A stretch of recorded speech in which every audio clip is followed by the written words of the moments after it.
Hey everybody, how's it going? So glad you're all are with me tonight. I am getting ready to stream. Let's get the stream going. Creative Real Estate with Pace Morby. Go live. Got it. Okay, let's see. Copy.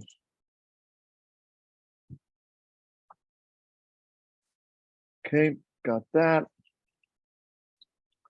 Let's get this straightened out here. Give me just a second, everybody. Bear with me as I launch everything and admit everybody. We got a lot of stuff going on. Let's see. Says I'm live streaming. Says we're recording. Perfect. Perfect. Perfect. Admit all. Look at all these beautiful people.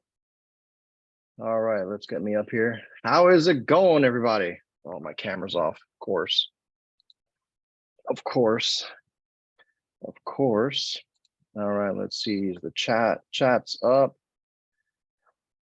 What's up, Jake? What's up, Shantae? Anthony, my man. How's it going? All right. We have 40 people here already. Amazing. Okay. Let's double check everything.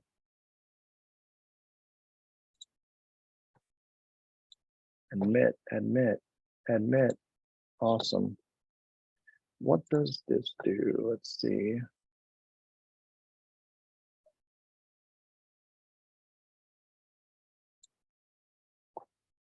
How is everybody doing? I hope you're all doing well on this fantastic Tuesday. It's the Tuesday after Christmas. Today is December 27th. We are doing so well. Thank God everything is well. Let's see, how's my camera doing? Okay, welcome. My name is Rob Sema. I am one of the elephant leaders within the Sub2 community. If this is your first time here, welcome. I am so glad you're here. I am so glad you're in our group. What is Elephant Challenge? There's some new people who they have no clue.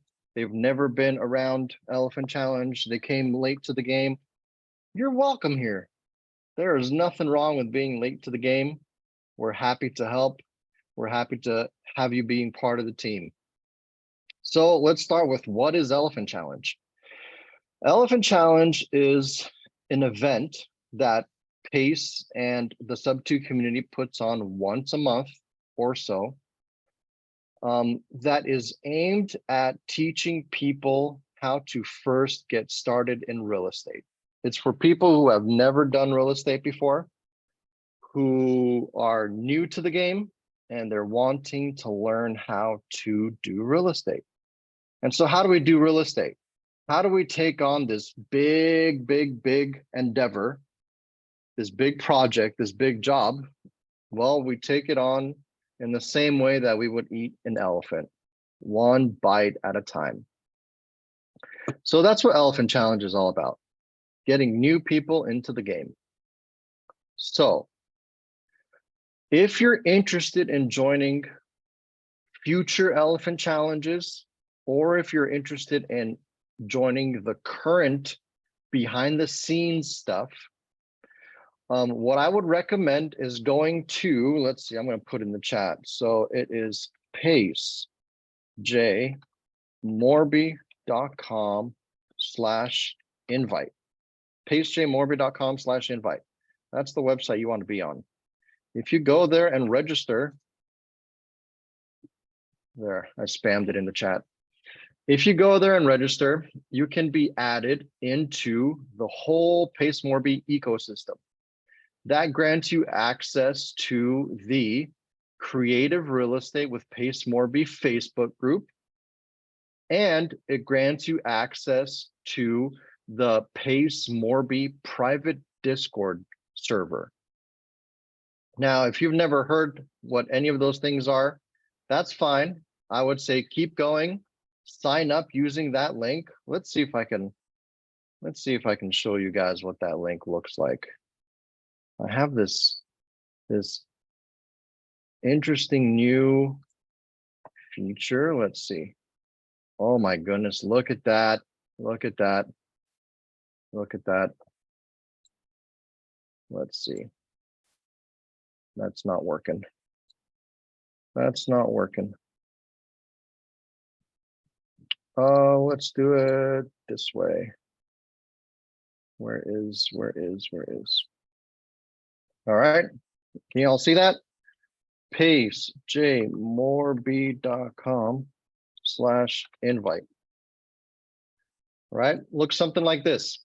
Enter your name, enter your last name, enter your email address, and it will pull you up. Let's see.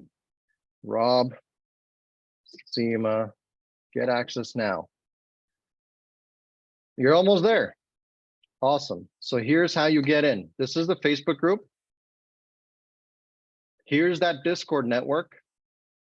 Here's the link to Privy. Make sure you use the promo codes and everything. That'll get you 20% off the first month. Privy is a software we use throughout Elephant Challenge, both single family and multifamily, which we'll get back to later. And then there's a quick little get started guide. Okay. So if you're new to the whole game, you haven't been involved at all with PACE. Hi, darling. I'll scoot over for you. You haven't been involved at all in anything PACE Morby or Elephant Challenge related, this is the place for you. It's left. You can put your left here. All right. So first things first, right? You're in the Facebook, you're in the PACE Morby Facebook group, you're in the PACE Morby Discord server. Now, that's behind the scenes. If you want to get further behind the scenes into the super special group, you probably want to get into our group, the group I lead. Now, is it the best group in the world? Yes, it is. Is it the best group in sub 2 Elephant Challenge? Yes, it is. So if you want to be in my group, you're welcome to join and be a part of my group. I'm going to also post the invite link for that into the chat here. Y'all ready for this? Here we go. Paste. There's the Discord link. There's the Discord link. Oh, come on. There's the Discord link if you want to get into what's called the Elephant All-Star Discord server. That all of the leaders within Elephant Challenge that are sub 2 students, all of the, first off, all of the leaders of Elephant Challenge are sub 2 students. And we all have separate groups, but we still do work as teams together. That just happens to be my group, and not only mine, because I have some great other sub 2 students who are helping me out. Let me keep adding people. Wow, we got a lot of people here today, 64 people. Awesome. So that's how you get into the Elephant All-Star server, the greatest place for real estate on the planet. So that's how you get in there. What do we do in there? Elephant Challenge started out, this is the 4th Elephant Challenge we just had at the beginning of December. The first 3 Elephant Challenge were all focused around single family real estate. More specifically, we were looking at on market, that is properties that have been listed on the MLS, on market single family houses. And what we were trying to do was wholesale those houses. So Elephant Challenge started as direct to agent. We were calling agents. So direct to agent, on market wholesaling. And we spent 3 or 4 months talking about what that whole business looks like and all the various components and little pieces to that business. We used Privy as the main software to do all of the research and stuff that we needed to do. But this most recent elephant challenge that happened at the beginning of December was multifamily focused. So that is a whole big behemoth. That is a whole big world that we need to talk about, because it's not the same as single family. It's way different. It's way different. And so there's a few things that we've been talking about, but there's a few things that we need to keep clearing up, making sure everyone's on the same page, making sure we all have the same goals, making sure we're all on the same bus, heading the same direction, trying to get to the same place, okay? So if you're new, first off, you should be joining Elephant All-Stars, our Discord channel. If you're new there, I'm going to show you guys what that looks like behind the scenes. Give me 1 second because I'm still adding a ton of people. Okay. Let's see. How do I select the different camera?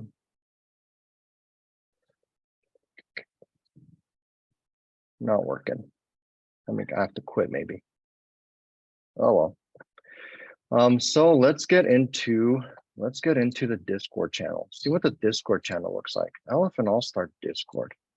Look at that. Can you guys see all this? Elephant All-Star Discord. So this is where our family lives. When you first land here, you'll probably see our little elephant. Right here, I just made the new link. This new calendar link is where you will find our weekly calendar. What does that mean, weekly calendar? Well, we have daily Zooms where you can get in and you can practice. You can practice making calls to agents. You can practice making calls to sellers. You can practice making calls for single family homes. You can practice making calls for multifamily homes. If you need more info, you have some Q&As. We have amazing team who is there supporting and instructing and teaching and coaching. If you guys go into that Zoom and you enjoy that and you find value there, do me a favor. Darvin's is the man there. Y'all know Darvin's. Put a 10 in the chat. Please put a 10 in the chat if you think that our daily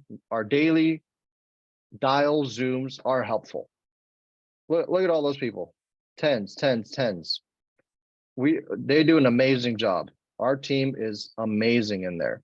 If you have never made a call before, if you're deathly afraid to get on the phone with a seller or with an agent, if you have no clue what that looks like, please join those daily dials. Please get in there, learn, practice. We do role playing. We mess things up. We learn, we grow, we're getting better. We've had people we've only been doing this 2 weeks. Let's remember that. Elephant Challenge just got done. So we have people in there. It's the first time they've ever made a phone call to an agent, or it's the first time they've ever talked to anyone about properties. So if that's you, you're welcome to jump in there. You're welcome to learn. Monday afternoons, we have Chef Joey. Chef Joey's going to start doing a Monday. He started, but it's the holidays. We'll forgive him.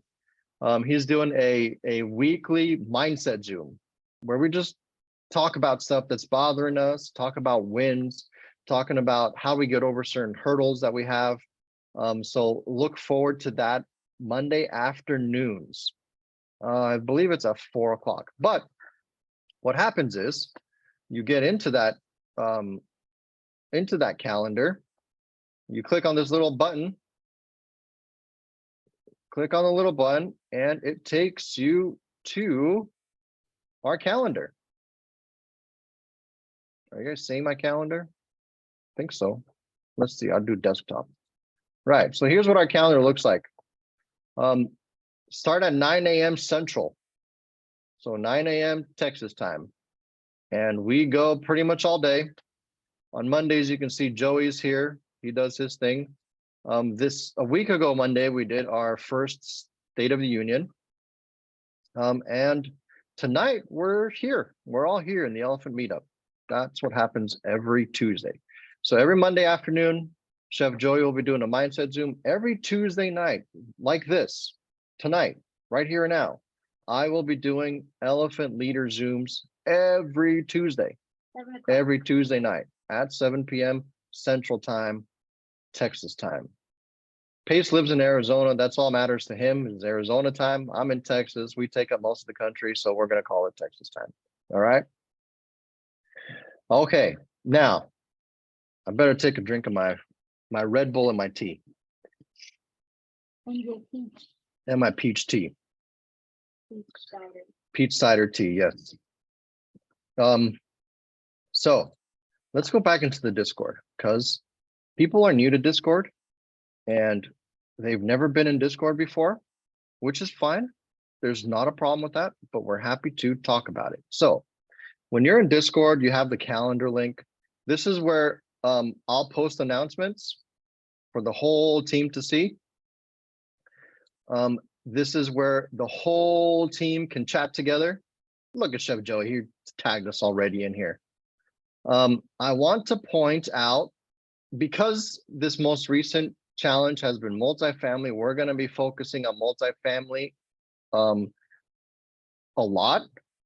We do have a whole section built out right here for single family that we're going to continue to unroll and develop more. Right now, because everything is happening so quickly, we're doing multifamily stuff first. I want to point out multifamily training.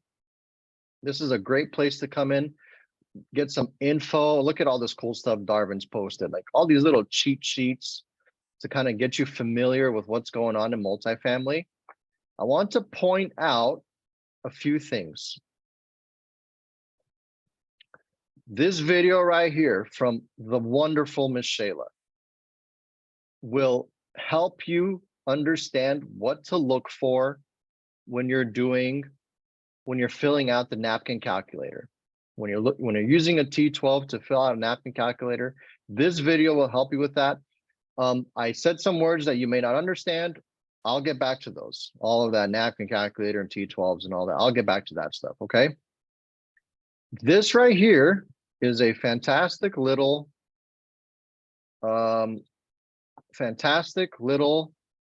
vocabulary cheat sheet. Has all the little info that we use when we talk about multifamily properties, right? Fantastic little gem that we found. So there's that. Let's go back to our Discord. Here we go. All right. And then I want to also point out this video right here. Vina Jetty's broker outreach training. Great video. Highly recommend. You should watch this video. It is a game changer in terms of how we go about talking to multifamily brokers. All right. I also want to point out multifamily resources. These are the two pieces of data that were talked about in Pace's Elephant Challenge. He made up a little script for talking to sellers directly. And then if you remember Carolyn Briley, she also had a script that she uses when she talks to agents, to brokers regarding multifamily. We have a cool little picture screenshot of the largest brokerage houses in America. And here is the multifamily napkin calculator. What is this whole multifamily napkin calculator? This is the document that you'll use to submit properties to the team. Now, that you may not know what that means.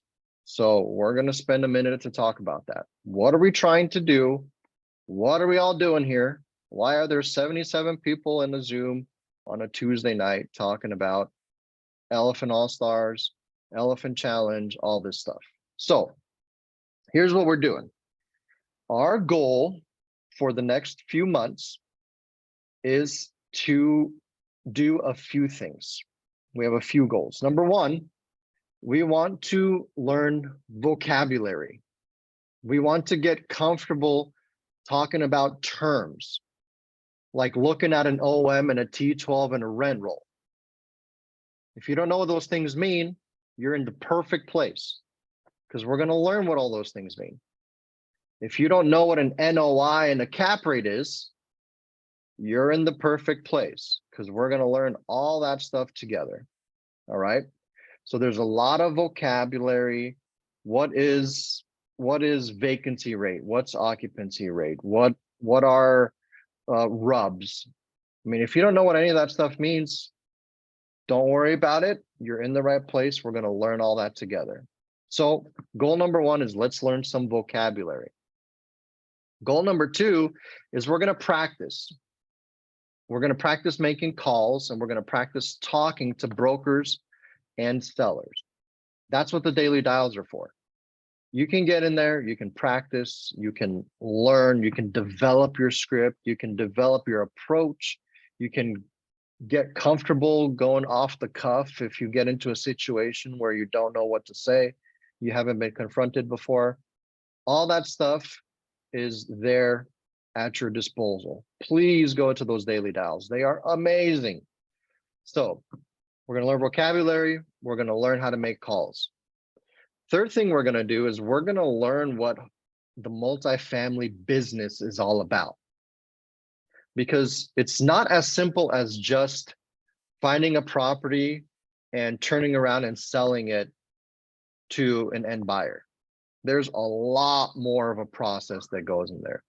For example, how many people in here, if you know how to syndicate a property and raise funds for a property, and you've done that before, please put a 10 in the chat. If you've done a 506B or a 506C, if you've done any of that, anybody notice that the chat's not moving? Okay, those are advanced level real estate problems, right? We can't just have everybody in this room, all 77 of you, throw money into a pot and say that that's legal. That's not legal. We can't be doing that. There's very specific SEC, the Securities and Exchange Commission, laws that govern how we raise money for our deals. That's a significant portion of multifamily real estate. Multifamily real estate is all about raising capital. Finding deals is not that hard. We have over 100 leads in our pipeline right now. Underwriting deals gets to be more difficult. You have to understand how much am I going to spend in CapEx? What's the deferred maintenance? Are there any specials that the renters are under that they're not paying all their rent? Or there's lots of little things that we need to factor in that we can all learn together, but it's not easy. We need to all be fully aware, not pie in the sky thinking, not hoping on leprechauns and tooth fairies. We are in a serious business. It's not super easy, but it's not that complicated either where we can't do it, which is why we're here. We're here to learn this business together. We're here to grow together. And we're here because we're all agreeing that we're going to give it some time. We're going to work together for some time in order to get to the place where we can talk like professionals, because we're in the space as professionals, right? It might take a few months. Let's be clear. It might take us a few months before we can raise $1 million to lock up a property that's $4 or $5 million. It might take us a few months to learn how to assume a property, the existing mortgage. There's lots of things we have to learn. Let's not imagine that this is going to happen next week, right? However, let's also realize that this is very possible. This is super possible. And I'll give myself, this is my daughter, Sarah. we'll give ourselves as examples, okay? I am an immigrant. I came to this country as a refugee. My parents came with the proverbial stocks and $7 in their pocket, but it wasn't proverbial. That's literally what they came over with. We came as refugees under the Reagan administration. Now, through years of hard work and toil and sweat and blood and tears, my parents built businesses and they bought multifamily. Immigrants, they bought multifamily. They owned apartment complexes. Did they do anything creative? No, they didn't. They didn't learn. They didn't know anything about creative, about loan assumptions and seller carryback and all this stuff, which we know and we have access to. But my parents didn't have any of that. My wife, her parents are also immigrants. They also came to this country with nothing on their back and scrimped and saved, and they owned apartment complexes. So is this difficult? Yes. Is this impossible? No. All of us here are totally capable of doing this business. And furthermore, we're even more in a good spot because we have each other. Because we all have skills that match each other, where we can team up and we can whatever it is, not explain, like an exponential result, whatever. You guys know what I'm trying to say. So there's that. Is it going to be a long road? Yes. Are we totally capable of doing it? Yes. I have seen amazing things. We have amazing people on our team. We're going to highlight some of them tonight. I'm super excited about the possibilities of what we have. And listen, it's not just me. I'm working with several other leaders and sub-2 students who are amazing, who bring amazing talent and resources and capabilities to the table that I myself don't have by myself. So it's amazing that we're the kind of guys we're working with. All right, let's see. Let's talk about that napkin calculator, because that was something that was brought up a few times and I want to highlight it. One of the questions I see is, will you post this recording on Discord? I will not post this recording on Discord. This recording will be on my YouTube channel at the Rob Sima. If you want to get a hold of me anywhere, my handles on Facebook, on Instagram, on YouTube, on Twitter, on TikTok, on what's that other one? What's that other one that you kids use? Snapchat. I'm all over on all the socials. I don't use them all, but it's at the Rob Sima everywhere I am. Okay. I didn't even know you had Snapchat. I signed up for a bunch of them and I just ended up using all the same handle because they didn't. I tried to use my full name, but it was taken. So I found the Rob Sima and made it happen all over. So there's that. Let's talk about the napkin calculator. Let's talk about the napkin calculator. So this is the newest version. Special thanks to Scott Bukowski, who built this for us. Version 2, we had version 1, who the amazing team worked with and built, and now we're on version 2 already. So this is what it looks like. Okay. On here, you'll see there's a little link.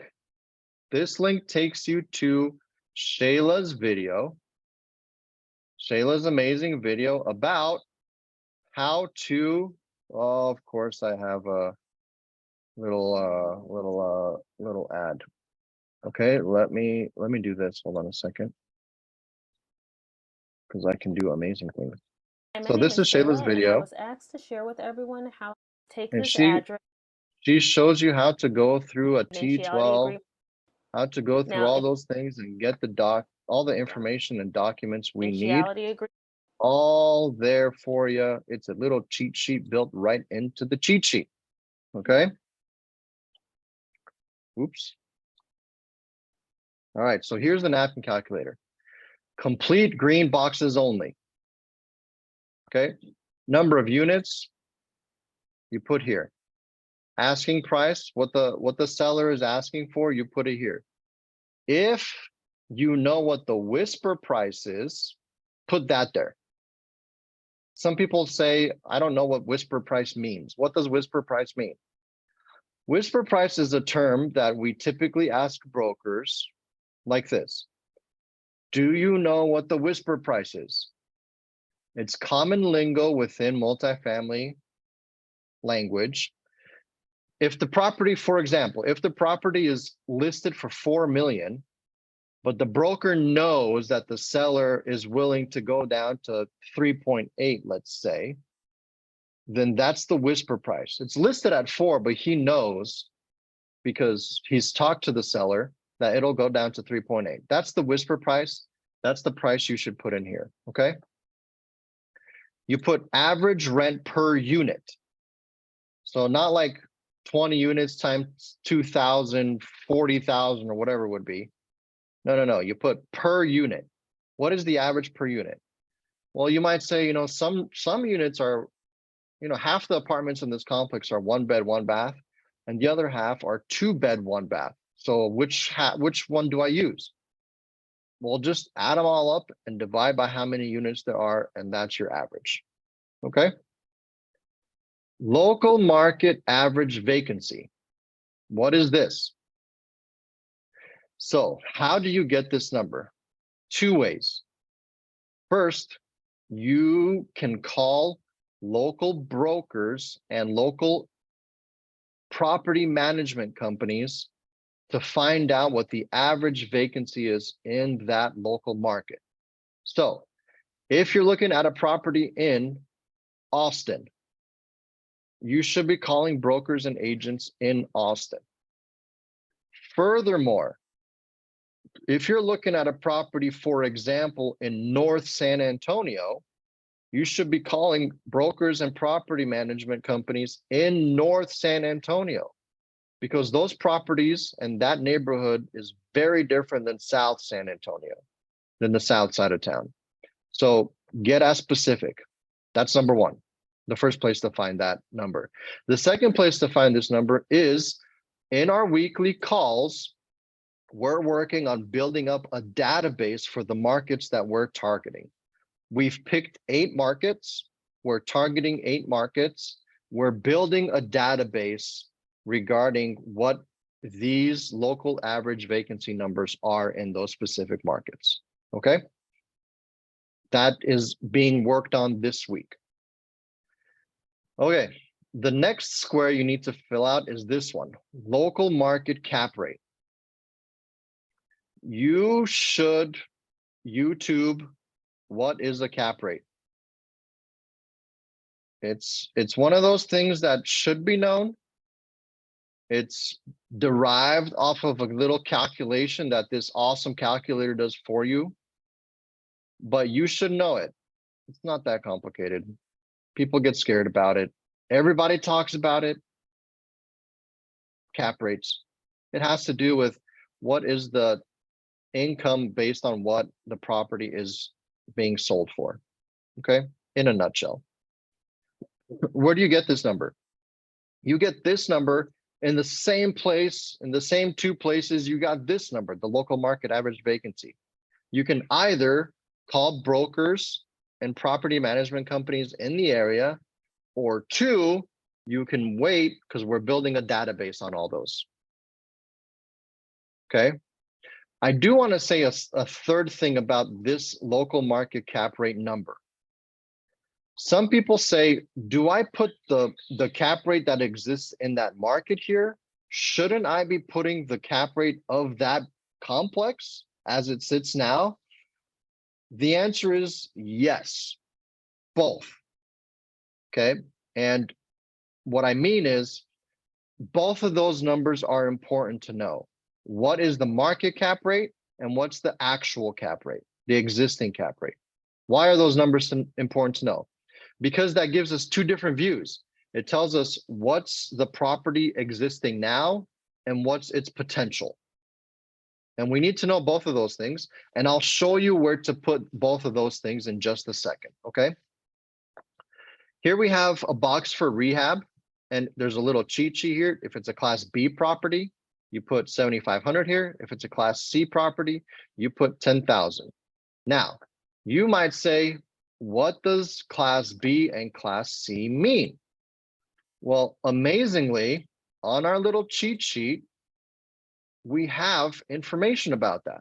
A Class B property was one that was built in the last 10 to 20 years, and a Class C was built 20 plus years ago.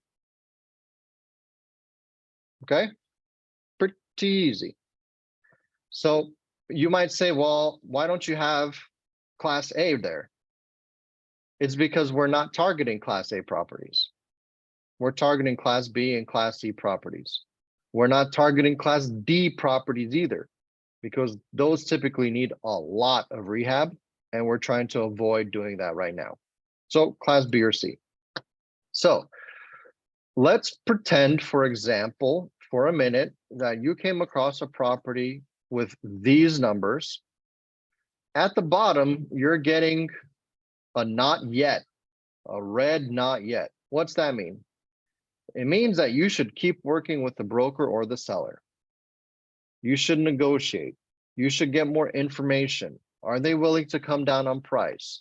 We put it through our quick little underwriting, and we're seeing a valuation around 2.78. Our maximum allowable offer is roughly 2.78. You're asking 3.4. Is there some wiggle room in that price, right? So that's what the red bar means. If you come across one of these fantastically green bars, you have this little button here that says submit it now. You see that? And if you go to that link, it gives you a web form where you submit all of the property information, the property address, the contact information, what kind of asset this is. Oh, we need to get rid of this Class A. But you can leave it, because sometimes we'll look at those. Number of units, asking price, current rent, all of this stuff. Here's a place where you can submit all of the required documentation. All of that is right here, what we need. Now, you might not get all of these when you talk to a broker. Sometimes they're all combined into one document. Do the best you can, get as much and as recent information as possible. Okay. Here's where you put your name and your phone number and your email, because we want to know who submits the properties, because we want to give you credit for that. Here is an extra box. Remember when I talked about this number where we sometimes need both of them? It would be great if you can put what is the current market's cap rate and what is the current cap rate of this property into this box, so that we can have that information. Plus any extra available information that you think is pertinent to this property that the underwriter should know should be entered there. All right. So all of that gets entered, and all of that comes, and what happens to it? We have a team of underwriters who they are also learning. They are also practicing and getting the underwriting systems learned. We have a great, the team lead for that is Jason Grisel. He is the man when it comes to underwriting. That's a department he oversees. And he is training amazing underwriters. We have great underwriters. They're learning, they're doing well, but there's a lot of properties. There's a lot. And so we're cranking through them. If it's been a week, we apologize. We're trying to catch up. They will catch up. And we're still ironing out all those little kinks and stuff, but we're doing great. We have a lot of changes coming up in the behind the scenes that's going to make the process even faster, even smoother, even better communication. That's the goal, right? We want to have great communication, a seamless process, It's just going to take us a little time to get there, but we're all working hard on it. And we thank you for your patience and for your encouragement and for your love. So that's where we are. We talked about the napkin calculator. If it doesn't pass the napkin calculator, okay, it means that you shouldn't enter it into the web form. Don't enter it into the web form.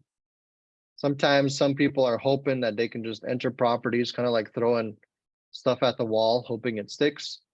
Doesn't work that way. It gets underwritten, and pretty quick we can figure out it's not going to work. So don't clog up the gears, please. So that's pretty much the whole system so far. The multifamily system, that is. We're still working on building up the single family side. We're still dealing with a lot of commercial opportunities that came in, which Oscar is handling on our team. But there's a lot there too. So we're not taking any more commercial stuff for the minute until he works through the pile of stuff he has.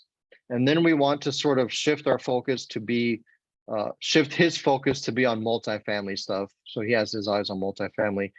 Oscar is fantastic when it comes to structuring deals, and he's got a great eye for numbers. And I want to use Oscar's brain on our multifamily stuff, because that's what a lot of people here are focusing on. Awesome. If you have any questions, if this is the first time you've been in a Zoom, at the bottom of your screen, there's a little button that says reactions with a little up arrow. If you hit that little up arrow, well, you don't have to hit the up arrow. You just hit reactions, and there's a raise hand button. If you hit that because you have a question, it'll queue you up in my line here, and then I can just start picking out and answering a question at a time. I will do my best, and we'll hang out for a little while. And yes, thank you. I got it. Let's see. I have the wonderful Miss Susan. Miss Susan, I'm going to hit unmute, and then you just press unmute on your screen. Thank you. And hello. And Sarah. Hello, how are you? I've been waving at you. Did you see me? Okay. When you first went in there and said, to join Pace's thing and how to do all the little boxes, and I joined Privy, and it worked for a little bit. And I've had some emails back and forth with Benson, but it stopped working. I can't log in, and I've emailed them and they're not responding. What did I do wrong? So the people at Privy just launched a whole bunch of new markets and some new features within Privy. So I would totally be expecting them to be slow on the ball, because they're probably working through kinks. And I'd be glad to show you what they've done, because I'm pretty excited about it. Let's see. Let me get rid of this. Okay, let me get rid of this little button here. Let's see, did I sign in on it? All right, so first off, go ahead. So, when you said to load your calendar and click the plus sign at the bottom of your screen, I can't find it. Is it because I'm on a Mac, or I'm just that bad on computers? Sure, I can show you both of those things, okay? Okay. So first off is Privy. As you can tell, there's a lot more blue and a lot less red on the map. One of those markets that they just added was my home market here in San Antonio, which I'm super thankful for, because now I have MLS access. The other thing that they added recently was, let's see, I have to zoom in close enough for it to show up. Let's go to, where's Tobin Hill? I like Tobin Hill. So they have all these little things now, the arrows, same as before, but when you highlight them, this little box pops up. This is a new feature that they just launched, and it's awesome. I don't have to click on each property anymore. It's automatically there. Oh, good. So there's a lot of little things that they launched behind the scenes too, that yeah, I would say just give them a little bit of time. Okay. Let's look at that calendar. So here we are. Let's go to the calendar. Calendar link, you click on it at the bottom right here. See down here in the bottom Oh, right yep, corner? Yep, yep. That little plus, if you click on it, it'll add it to your personal calendar. Gotcha. Okay? Okay, thank you. You're very, very welcome. Okay, let's see. Miss Kathy.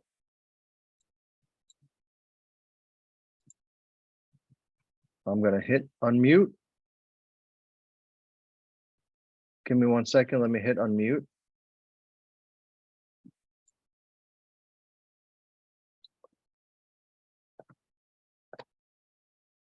All right, Miss Kathy, I'm hitting unmute on my end. You have to click unmute on your screen. There you go.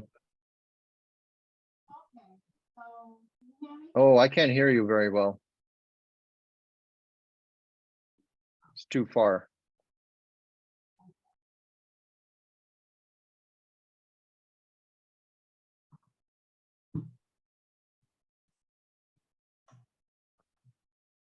Oh, lost your screen now. Edgar, you can join the Discord. I can give you the link. Give me 1 second. Let me pull up the link one more time. Copy link, copy. Here's the link for the All-Star Discord.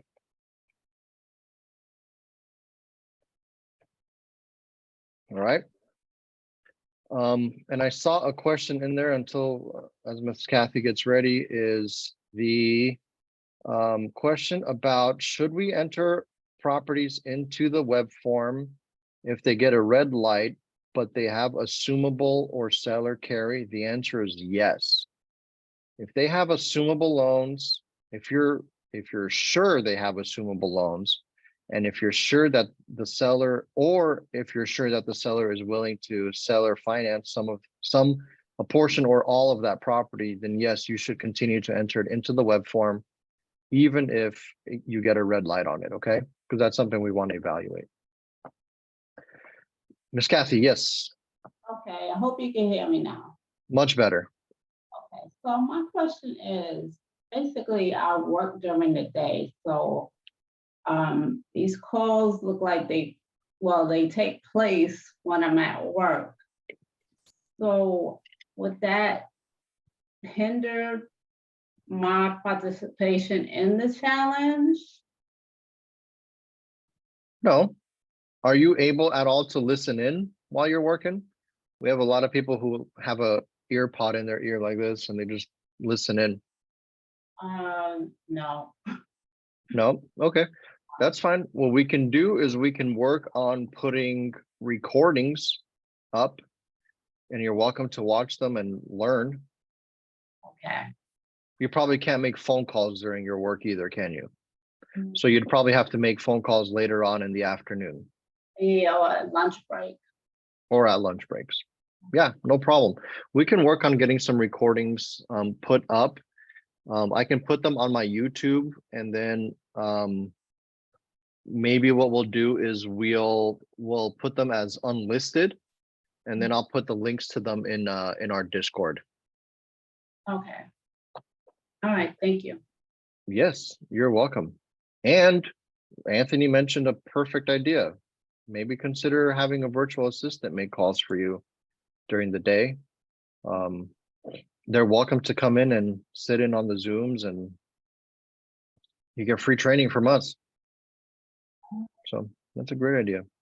Good job, Anthony. Thank It was you. nice to meet you, Miss Kathy. All right. Let's see. Lower hand. Remove spotlight. Wow, we're still getting people jumping in. Awesome. 78. Steven, how are you, Mr. Steven? Hey, Rob, can you hear me? Hey, yes, How I you can. How doing? are you? Doing good, doing good. Hey, Good. quick question on the forms. I've seen those before where you submit the properties up. So what safeguards are in place when you're submitting these properties that you've been working on, but you don't have them under a contract? Like, what safeguards are in place to keep people from like jumping you on a deal? So the way it enters our web form is that it's time stamped, Right. and right now it's basically first come, first serve. Got it. And then so the people that are on the other end, I obviously don't know who all these forms go to, but so I'm assuming these aren't widely distributed except to the people doing the evaluation. Fantastic question. So the people who are on the other side of that web form, who see all the properties, they're all under a signed NDA. Got it. Yeah, everyone, all your data is protected. Your name is on the line. So like, let's say you submit a property, it gets time stamped. All your contact information is there. All the property information comes up. I can show you guys. There's no secret. I'm happy to show it to you guys. Let's see.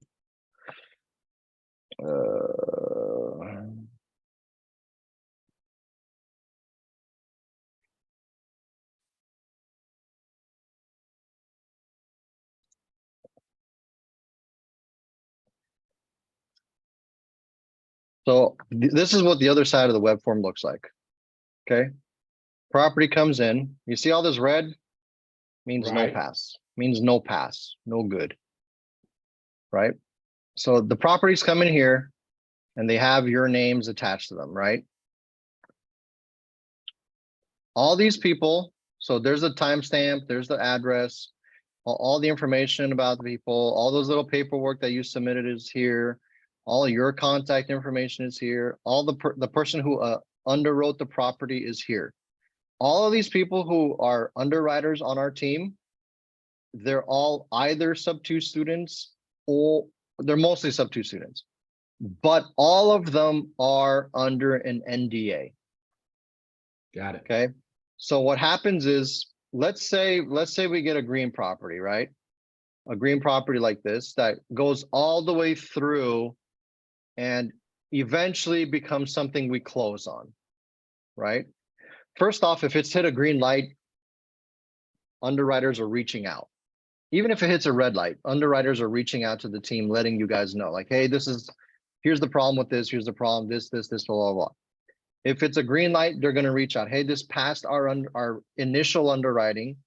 What we're going to do is we're going to evaluate it to submit an LOI on. Okay. Once we get to that point, everybody is brought together. That's my job. I'm going to bring the underwriter together. I'm going to bring the property finder together. We're going to sit down. We're going to have a meeting. We're going to talk about, here's our initial plan of action. Jason's going to be there too. Oscar's probably going to be there too. And we're going to talk about, here's the LOI, here's the price we're going to submit it at, here's the terms we're looking at, here's contingencies, here's all of that stuff we want to know about. We're going to submit it to our capital partners, like the commercial loan companies that we're working with. Right. So once we get to that point, it makes sense. Okay, let's all come together, talk about the property. Let's see how we can negotiate this. Let's get a legit, because a LOI is, we're considering doing letters of interest instead of letters of intent, because we want to make sure we're not hurting anyone's feelings, but we don't want to be mistaken for putting a ton of LOIs and then never closing on any of them. Like, that's not good. We want to be known as, if we're going to put a contract together, we're going to close on that contract. Right. Good. So No, that's what I do. I submit letters of interest, yes. especially if I'm going through a broker, so that I can start getting better feedback on what the seller's really wanting to do, where the interest is. So that way I can get it to them in writing what I'm thinking, and then they can present it and tell me to get lost, or they're willing to talk, one or the other. So so it's worked pretty well. Okay, well, that's good to know. I just wanted to know how that process kind of worked on some of these if we start submitting these deals in. So appreciate it.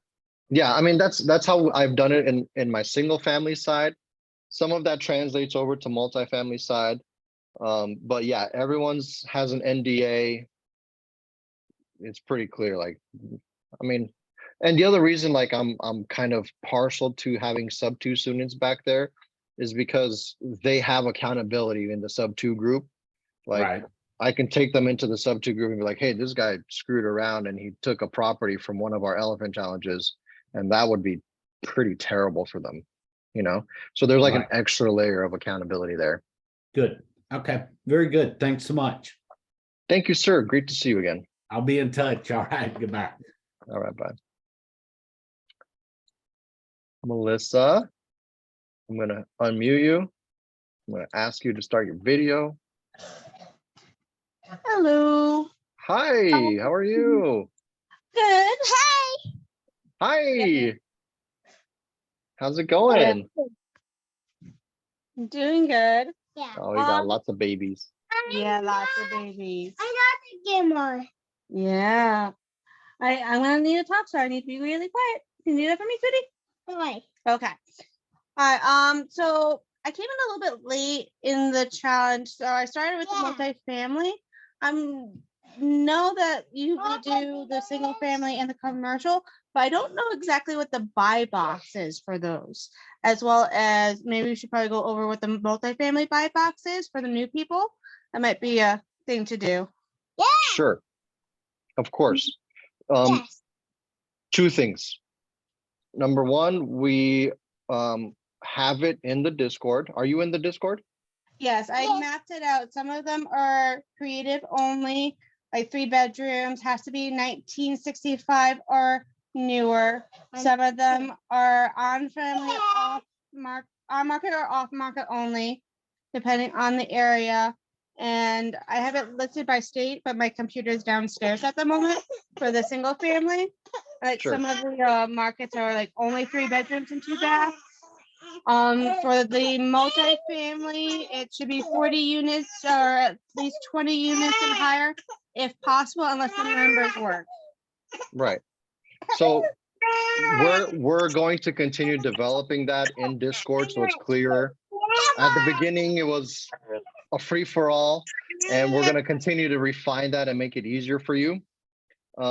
That's number one. Number two is you can always try to jump into the daily dials where we talk about that, because sometimes what's happening is we're talking to lots of buyers and hedge funds and stuff behind the scenes. And when it's like, hey, we have a specific buy box we want, we'll communicate that.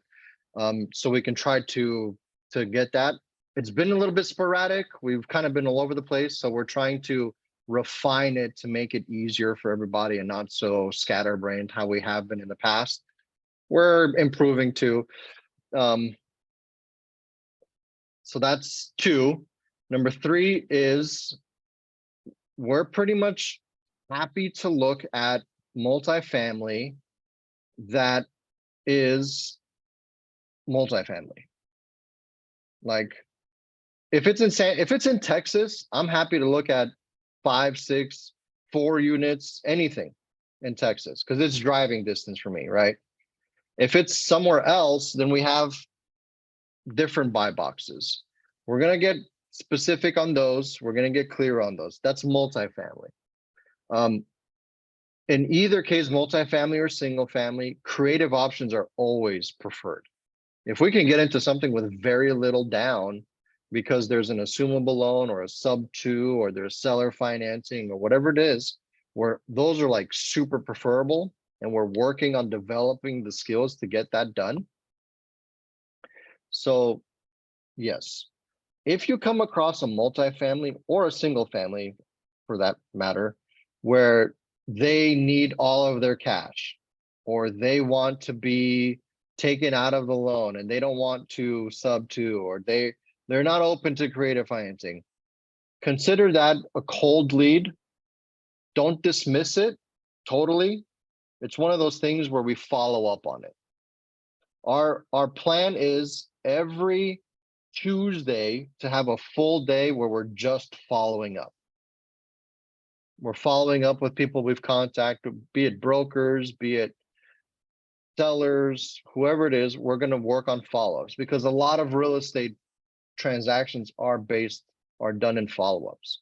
You build that relationship, that rapport, and then they're like, well, you've been calling so much, I'll just do a deal with you.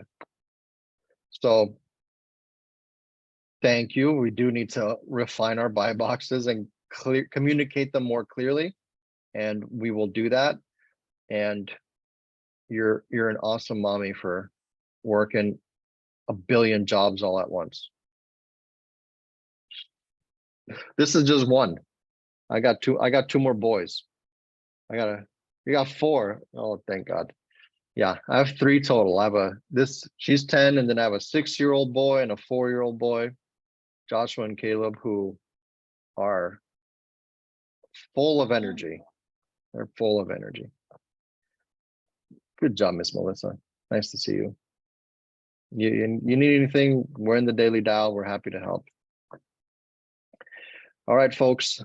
Is there any more questions or anything that I need to answer? Anyone's got? Nope. Well, let's go and kill it. Let's go and kill it. We've had a great Christmas. It looks like there's a hand raised, but I'm not seeing. Oh, Dathan, there it is. I couldn't see it for some reason. I can't see your hand very well. Here we go. Ask to unmute. You should see an unmute button.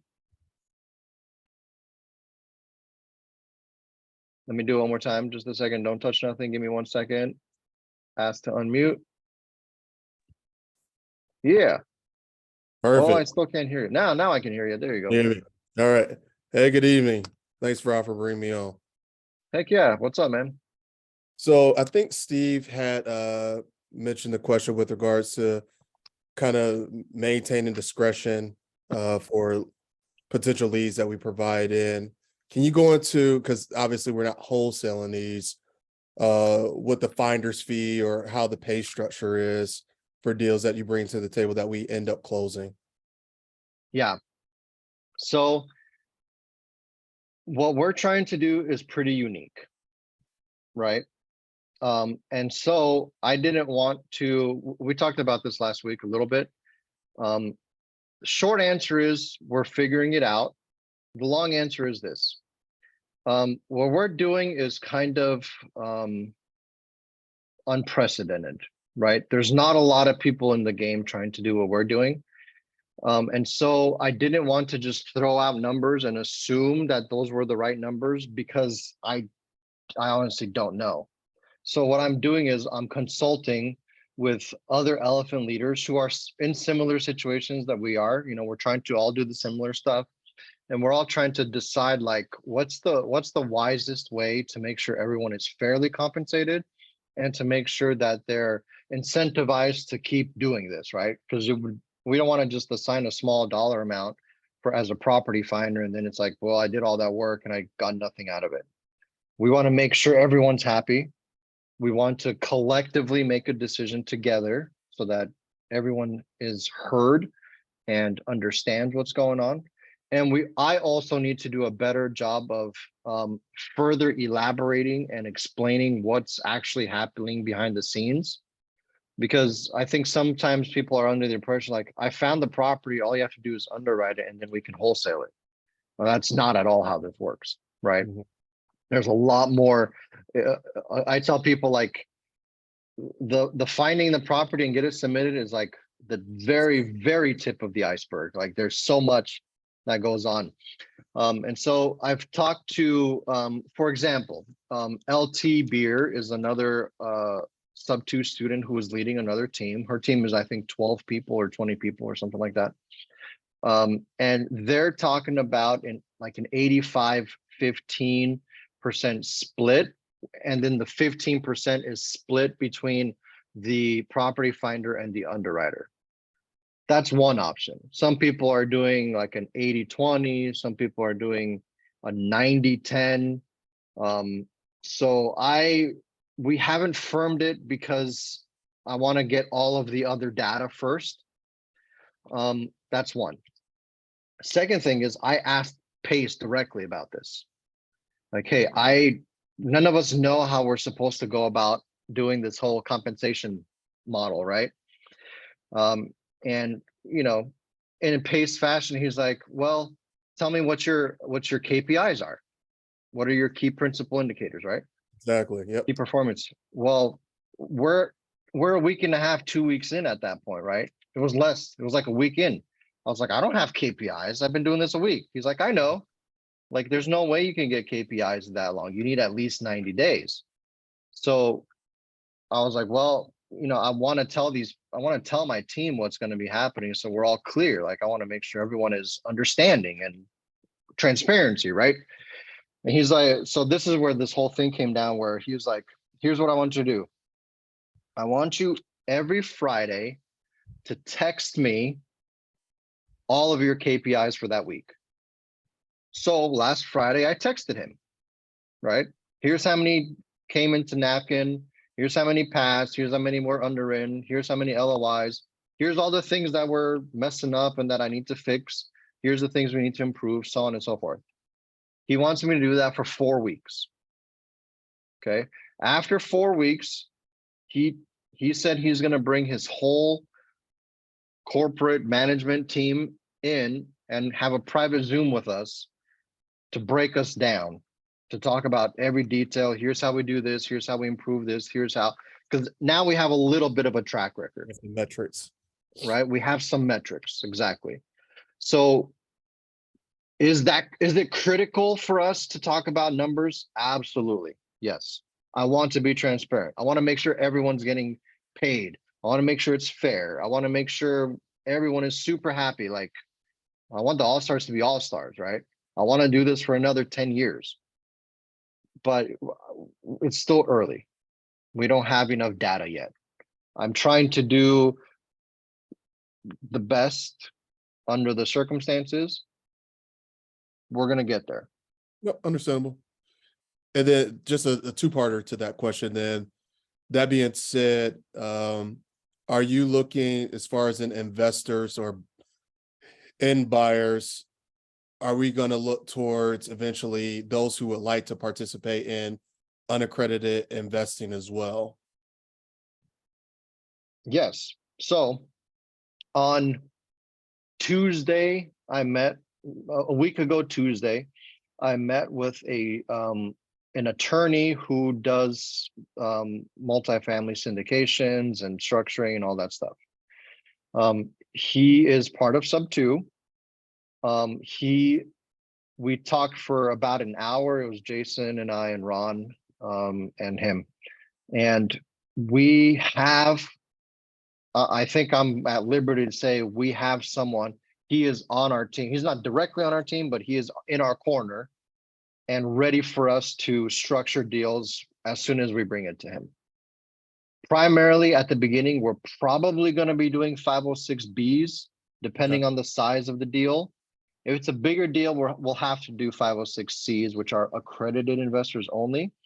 But the numbers we're looking at, the deal sizes we're looking at, they're probably going to be somewhere in the raise amount of $1 million or so, which would be okay for them to be 506Bs. Do you know the difference between Bs and Cs? Okay. So that's probably what we're looking at right now. And he's ready to go whenever we have something ready to submit. He's ready for us. Perfect. So yeah, we've been making great connections. Amazing people are like super supportive. You know, we're okay with telling people like, hey, we're new at this. Here's what we're trying to do. And everyone's been Start super from somewhere. supportive. Yep. Exactly. No, I appreciate it. Thank you for that. Heck yeah, man. Nice to meet you, Mr. Dathan. You too. All right. Hey, Steven's back. I'm gonna hit unmute. All right. Hey, I am back. Quick question. Yeah. So I was looking over the napkin calculator, and there's a couple of things I think that may be kind of critical that are missing. So I'm curious to get your perspective on this. So if I look at this, and I think you and I talked about this one day, that I'm working on a San Antonio complex. This does not take into account like a cap rate, like this calculator doesn't. So when I just plug in the raw numbers that I initially talked to this broker about, it came back, they wanted 9.5 million on the property, and it was showing that it'd be a negative 8% cash on cash if you take into account 5% vacancy, 5% CapEx fund, 5% repair fund, etc. But if I put it on this napkin, it says pay full price for it. So I look at this and it's like, this is kind of a false read, and I know it's going to underwriting, but are they then trying to go in and estimate more of the expenses that need to be set aside? Or is this something that maybe should be worked into this calculator? Because to me, it looks like it's very simplistic. So I'm trying to figure out like, what's the, like I had already ditched this deal that I was looking at, but I just pulled it back up while we're on this call, and it's saying offer on full price. Because San Antonio's running, I mean, just Googling it, they're saying multifamily's running a 4.4% cap rate right now. And vacancies are running 4.7. Mhm. So if I look at that, this kind of is just throwing me off a little bit when I look at this calculator. It's like, yeah, go for it. Percent asking price, 100%. So is underwriting like just taking this initial and then doing a deep dive? Or are we doing the deep dive on this? Yeah. A few things I need to unpack. So the napkin calculator is meant to be general. It's meant to be for two reasons. Number one, I've been doing Elephant Challenge a long time, and I understand that sometimes things that need a professional to understand get lost. For example, when you're doing a single family rehab, right? You have a house that needs to be flipped. I and you, because you come out of maybe the same background, it would be easier for us to walk into the house and say, I know the electrical needs to be done, it's roughly this price. I know plumbing needs to be done, it's roughly this price. I know it's a tape and mud, it's roughly this price. I can get it done. Here's kind of my budget and my timeline. I know my KPIs, right? That's us. New people have a really hard time estimating repairs. Okay.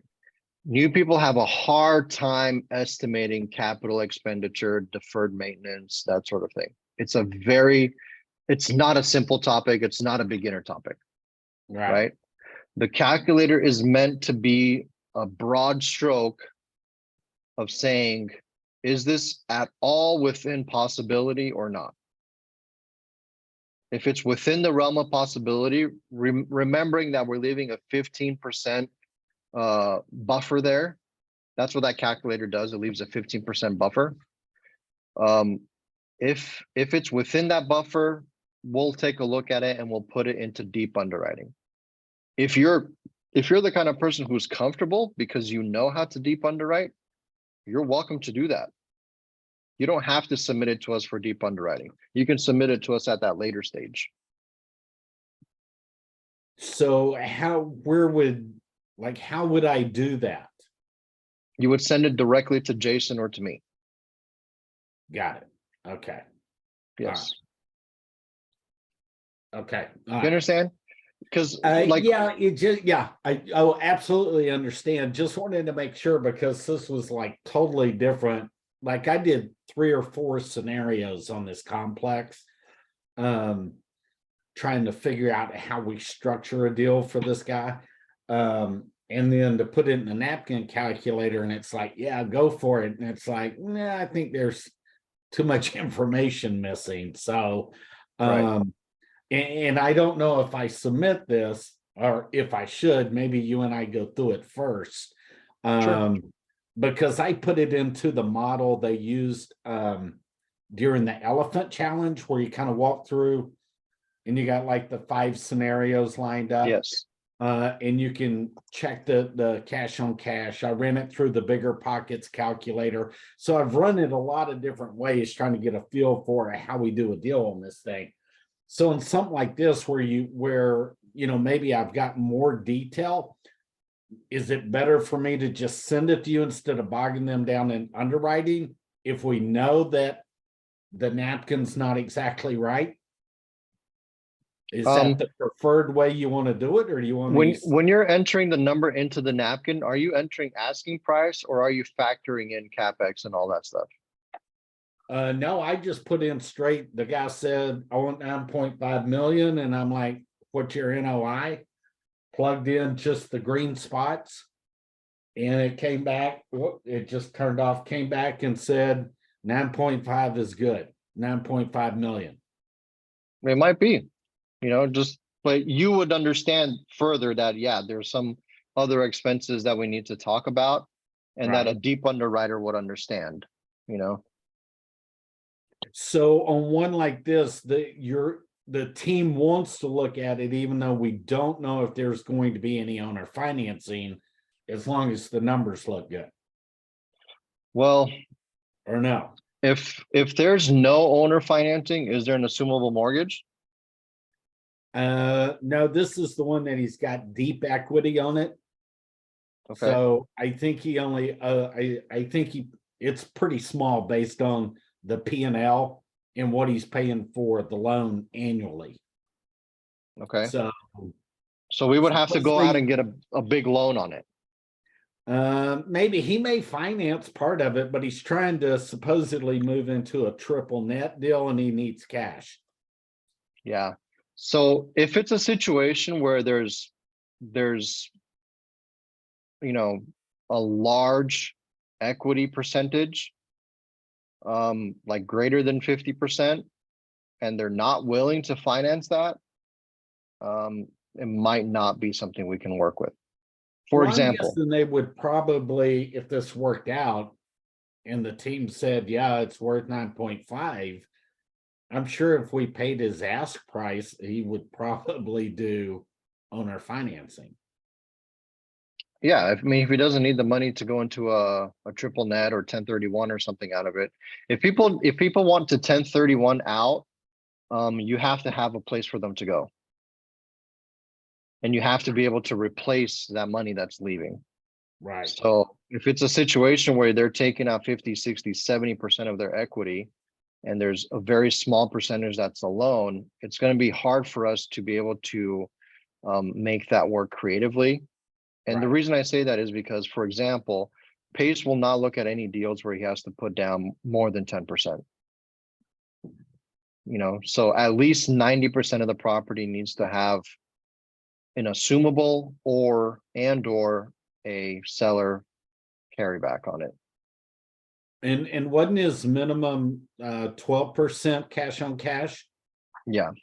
And looking to really go toward 15? Right. Okay. All right. Well, I'll revisit this with the broker tomorrow before I submit it and kind of reloot and say, if we can get closer to the price, what's the guy willing to do? Yeah, but you're like, it's clear to me when I'm talking to you, because you understand what cash on cash is, you understand what a cap rate is. You're not a baby elephant.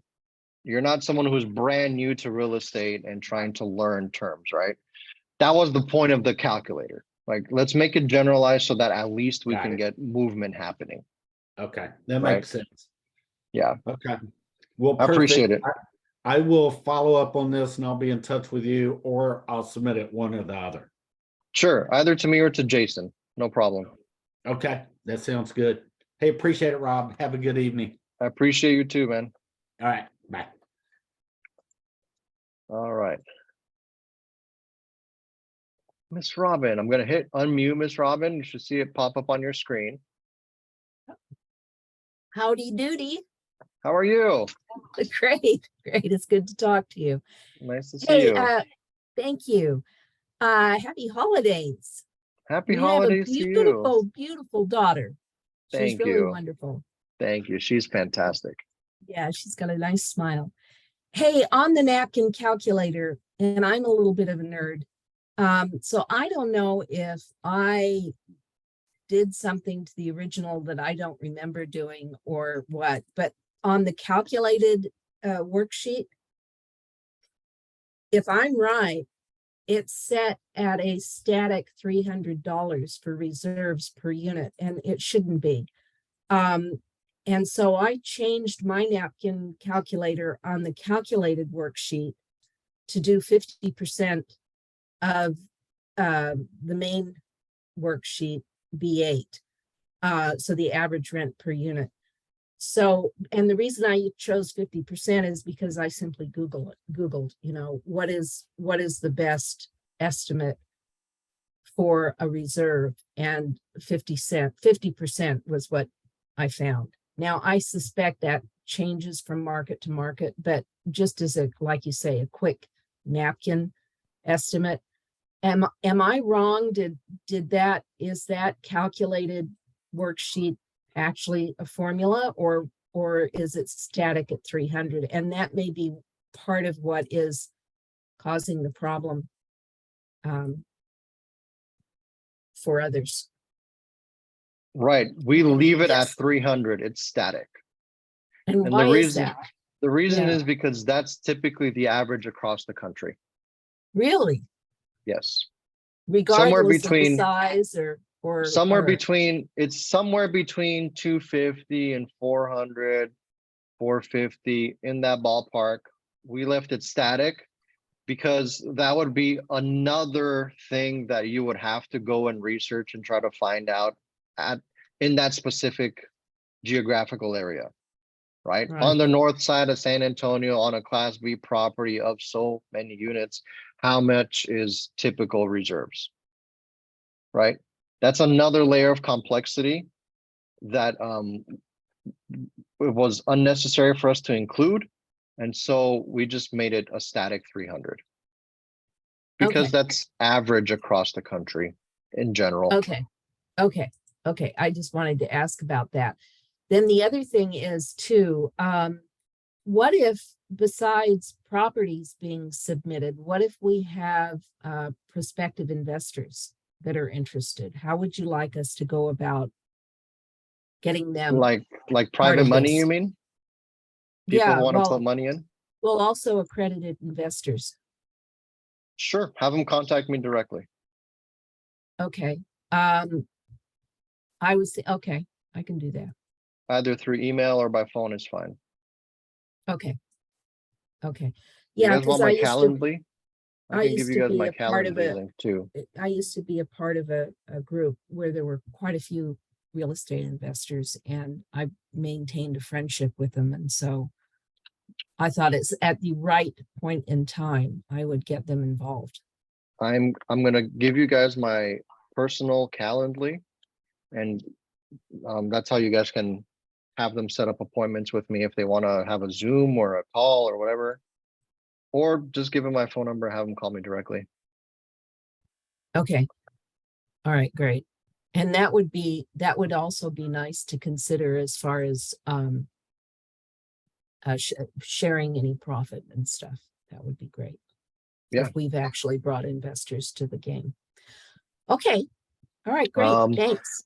Yeah, I had an interesting talk today with Molly, who is Pace's operations manager, Right. about this very thing, about like raising money in syndications, and if I bring in investors, into deals.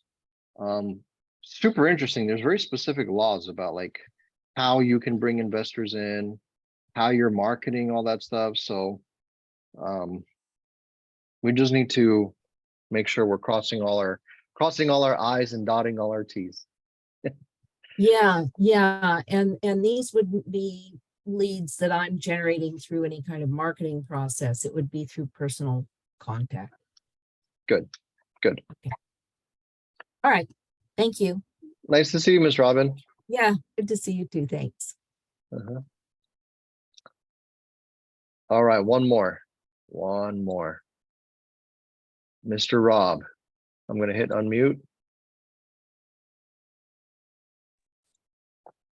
Rob. Hey, how's it going? All right, can you hear me? I can hear you just fine, yes. Okay, cool. Yeah, appreciate it. I think you answered this question already, but the multifamily, that would include a portfolio of single family homes as well, right? Depends on who you're asking, and it depends on who your buyer is. They're not the same buyers usually. And for example, I talked to Jamie, who is that commercial lender I was talking about earlier, from Marcus and Millichap. They will not fund on portfolios of single family homes. Okay. They don't see that as multifamily. They want a minimum of 5 units in a location. Right. So that's, you can, if they're like across the street from each other, but they're each minimum of 5, they'll do that, but they won't do single family homes in a portfolio. But Got it. we do have at least 2 contacts that I'm pretty sure of that are interested in single family portfolio deals. And then it depends on like, are they willing to break up the portfolio or not? And then, so if they're not willing to break it up, then you need to evaluate it as a whole entire portfolio in one. If they're willing to break it up, you evaluate it all separately. It really depends on who the buyer is in that case. Okay. So I've got a portfolio of 44 units under contract right now. And we already did a deep dive on the underwriting. Is that worth emailing to you or not? Where is it? It's in Arkansas. Yeah. Okay. We're working on him getting a little higher on the seller finance part, so I might wait a week or 2, and then send it to you. But we have it locked up right now. Amazing. Yeah, I'd be interested to find out more about that. Okay. All right. Just email it to you later. Yeah, you can either email it to me or to Jason. Okay. All right. Or to Oscar, whichever one of us. All 3 of us will look at it eventually. Are you guys, your emails are in the Discord, right? Yeah, so mine is Rob Sema at Tusk Holding Group. And then it's Okay, yeah, Jason at that's all. Tusk, or Oscar at Tusk, or Ronald at Tusk, or whichever one. We're all there. Darvin's at Tusk. Joey at Tusk. We're all the same. Okay, cool. Super That's it. interesting. Yeah. Yeah. Can I get into that with like 1% down and nothing out of pocket and have all those as rentals? That'd be Hey, we're working on it.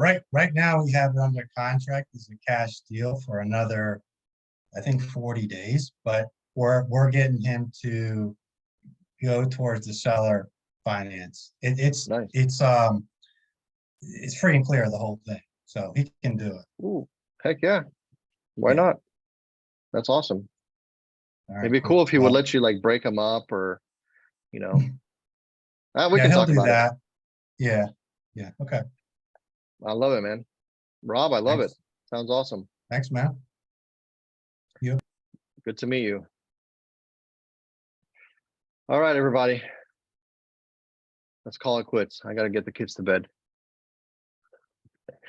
This is my one who likes to stay up late. She doesn't like to go to bed early, but I need to get to bed because I like to get up early. So love seeing you guys. Hope you guys all have a great week, a great New Year's. I'll see you guys tomorrow in the Zooms. The rest of the week we'll be doing Zooms. I will not be in the Zoom tomorrow because I'm starting to do, so if you guys don't know, I'm also the leader of the Gator Tribe. So if you guys need any EMD or double closing or transactional funding or down payments, or I don't like doing long-term stuff. Like I prefer to be out in 3 or 6 months.